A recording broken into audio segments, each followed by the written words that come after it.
Member for Leppington. Thank you, Speaker. I rise today to speak about the Carnes Aquatic and Recreation Centre.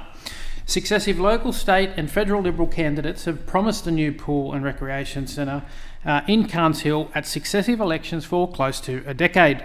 In that time, sadly, nothing has materialised. Instead, all that stands is an overgrown paddock that cannot be safely used for any public purpose in this fast-growing community. The people of Carnes Hill and surrounding suburbs deserve better than a decade of inaction. I've spoken many times in this House about the huge growth in housing and failure of infrastructure to keep pace in my electorate. This includes parks, open space and recreation facilities. People in southwest Sydney deserve the same quality and access to those facilities as other parts of Sydney. That's why, in part through my strong advocacy, the Minns Labor government provided a grant of $53.4 million to Liverpool City Council in the 2023 budget as part of the Western Sydney Infrastructure Grants, or WSIG program, for delivery of the Carnes Aquatic and Recreation Centre. These funds were meant to go towards an outdoor Olympic-sized 50-metre swimming pool, water play park and sporting fields. You can imagine my surprise then, Speaker, on learning that Liverpool Council convened an extraordinary meeting on Tuesday night at which they decided to significantly reduce the scope of the Carnes Aquatic and Recreation Centre.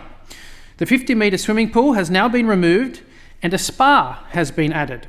Further, the business papers reveal that the cost of the project has blown out from the initial $53.4 million to over $100 million. This is contrary to the Mayor's own words, who said to the Daily Telegraph in April 2023 that the funding would cover the entire cost of the Aquatic Centre. Obviously, I am deeply disappointed by the fact that the residents of Leppington and Liverpool will be deprived of the facilities they deserve due to Council's delay and mismanagement of this project. These revelations raise serious questions around probity, management, planning and budgeting matters at Liverpool Council. First and foremost, given the project is funded by taxpayer money, why has the community not been consulted and kept in the loop about this significant change? When was Council planning to tell residents that they are not prepared to deliver the Olympic-sized 50-metre swimming pool that the community was promised so many years ago?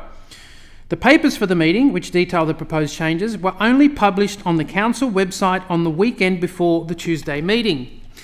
This is despite the papers being from a deferred item, which, of course, the material should have been readily available for some time.